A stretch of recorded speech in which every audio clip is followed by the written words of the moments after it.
Proofs, you gotta love them. Geometry benchmark 7-1, triangle congruence proofs. This book is big on flowchart proofs to start off, the concept of a proof. And then later on, they get into the two-column proofs. If you're looking at this benchmark, you're probably either studying for the test, which is what I hope you're doing. And if you're studying for the test, you need to be able to do both the two-column or the flowchart proof. But for this benchmark, if you're just studying for the benchmark, you just have to choose between one or the other. So I guess I'll show you both ways. I prefer the two-column proof just because that's the way I learned it back in the day, and I'm most comfortable with that. But I'll show the flowchart proof first. My my plan with proofs, or my goal, is to come up with a plan of a thought process of how I'm going to get to the end. Now, they want us to prove that BE and DE are the same. Well, with these triangle proofs, I don't know, 99% of the time have to go through proving the triangles are congruent to each other first. And then we add the one step on the end, the corresponding parts that are equal. So this triangle, this is supposed to be a straight line here. I don't know if you can see that or not. It looks like it's crooked there, but that's supposed to be a straight line going across. And I look at this picture and I see two sides are marked. I know vertical angles are going to be equal. I could always use that. And I could use, because these lines are parallel, I could use either this angle right here, congruent to that one with alternate interior angles, or I could go this route and use those. So I have all the angles to choose from pretty much. So I have a couple different choices. I guess just for variety's sake, I'm going to use the vertical angles for one of my steps, and either A equals C or D equals B for either angle side or angle side angle. So let's just to start the flow proof, flowchart proof, I'll just say what they gave us. So I know AE and CE is given. And I'm not going to be, other teachers might be, but I'm not going to be too picky on if you put equals or congruent. Technically, if you say congruent, you should put the segments over the top. If you just say AE equals CE, I understand, that's fine. I know that's given. I'm going to put my little reason right next to it. So I'm in my picture, I'm going to kind of highlight that. I'm going to say, now don't say E equals E right here. Okay, I'd like you to say 1 equals 2, or E sub 1 equals E sub 2. So angle 1 equals angle 2. If you ever do use that, though, make sure you put a 1 and a 2 in your picture. Otherwise, I don't know which angle you're talking about. It's essentially angle E and angle E, but which angle E? There's 4 different angle E's there, or more, if you want to look at it that way. And I need one more side, or one more angle. Well, I have the parallel angle, or the parallel lines, so I will use, let's say, A and C. So I'll say angle A is congruent to angle C. Put a circle around that. Oh, I forgot to write vertical angles. Now here, the VAT, the vertical angle theorem, you could say vertical angles are equal, if you want to say that little phrase. But don't just write vertical angles. Tell me about vertical angles. Are they equal? Are they supplementary? Tell me a little more about it. To be safe, you can just say VAT, vertical angle theorem, and that kind of covers it, because the vertical angle theorem says vertical angles are equal. Okay, so I have vertical angle theorem for that one. And A and C, where was that? Alternate interior angles. So you can say AIA are equal. That's how I'm going to say it. Alternate interior angles are equal. That's pretty much what I'd like you to say. Don't just say alternate interior angles. Tell me that they're equal. Well, given this information, include your arrows here, I know that two triangles are congruent. Okay, so I know triangle, let's say ABE. And do put a congruent here, don't put equals. For triangles, just put congruent triangles always. Triangle ABE, and I'm going in this direction here. Because alternate interior angles are equal, I know it's the opposite direction.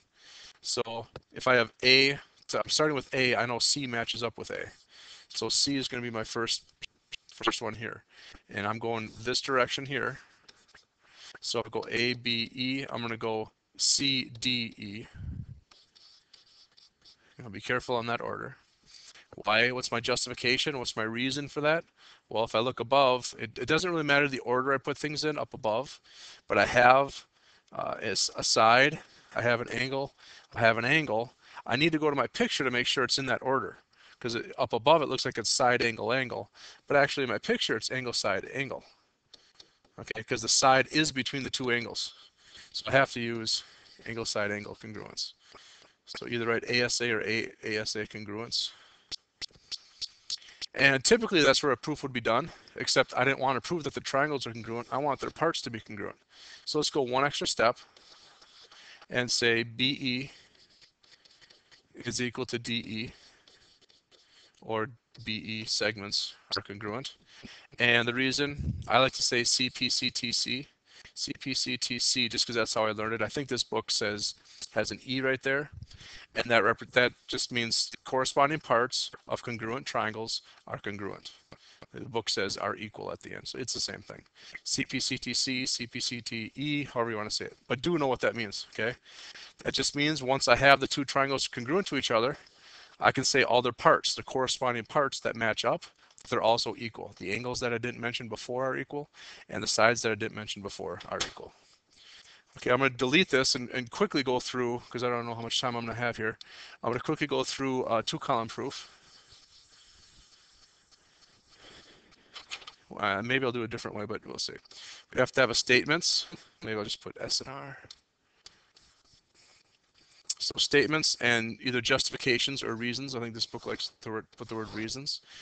Always start with a given. Now the given in this picture is AE is congruent to CE or equal.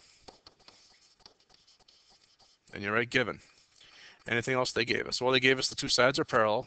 They have AB is parallel to DC or CD. Okay, both of those are given. We need that information. You know, like in another step, I can't say angle A equals angle C because of all interior angles unless those lines are parallel. So I have to state that they're parallel first. Okay. And then from there, I can just pick what I want to do. I'll do that 1 and that 2. Or let's pick 1 and 2. So angle 1 equals angle 2. Vertical angle theorem. And remember, if you do it in this method, make sure you number your steps. Left side and right side, in case it doesn't line up. So I have 1 and 2 are the same. I already stated that the two segments are the same.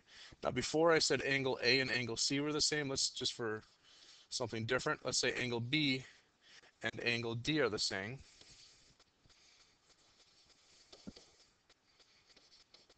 Okay, because of alternate interior angles.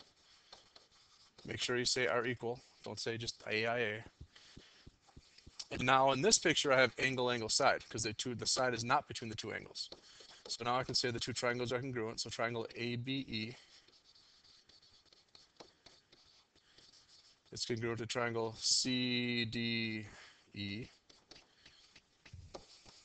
because of angle side in this case. Okay, just chose to do a different method. And then our last step is going to be the CPCTC. So they want us to prove BE is the same as DE, CPCTC. Do not be the guy that says prove at the end. Just because there's a given here, don't say prove right here. Some students want to write the word prove, which is doesn't mean anything to me. You'll never write that word prove down there. So this is it. CPCTC, corresponding parts of congruent triangles are congruent. I have one more. If you want to listen to one more, here we go. I'm just going to do a two-column proof here, just for time's sake. Statements and reasons or justifications. All right, what do they give us in the picture? Well, BC is the same as DC. So they just write equals like that, or again. It did give us that these right angles, so we can say that maybe I'll put a 1 and a 2 here. So maybe C1 is 90 degrees, C2 is 90 degrees. That's given. Okay. They never actually state that they're the same. They never really say that this angle equals that angle. They didn't put a slash there. So technically we just write that they're right angles, that they equal 90 degrees. And then in the next step, I would say C1 equals C2 by substitution.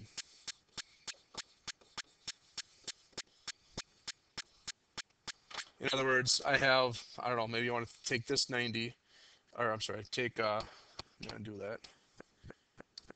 Take this C2 and plug it in for 90 up there because they both equal 90, so they both equal each other. Then it reads C1 equals C2. Substitution. And when you write substitution, you're supposed to write which step it came from or which steps. In this case, they both came from step 1. Okay. And so now we have 2 parts. Now I can mark them equal, not just right angles. And I have this already marked equal. I need one more piece of information, another angle or another side. Well, let's use this side equal to itself. So we have AC is equal to itself. Okay. And it's because it's in the left triangle, it's in the right triangle. So we can say it's equal to itself. And that word is reflexive. Don't put like reflecting or anything. It is reflexive. It's the reflexive property. And that's enough information to say the triangles are congruent. So now I can say triangle ABC, let's say. So if I go ABC, I have to go the opposite direction here. So ADC. And looking at my picture, I'm not going to really look up here of the order because I can pick different orders there. I have to go to my picture for the order of things. I have a side, an angle, and a side. Side, an angle, and a side. So that's going to be side, angle, side. And I might be done. I look back up at the proof. It says prove the angles are congruent. Oh, I have one more step. Angle ABC is this angle outside here. So I want that to be the same as angle ADC, which is out here. It's always based on that middle letter. Okay. So I'll just say angle B is the same as angle D, same as that first statement. And this is that CPCTC thing again. CPCTC. Corresponding parts of congruent triangles are congruent. That's it.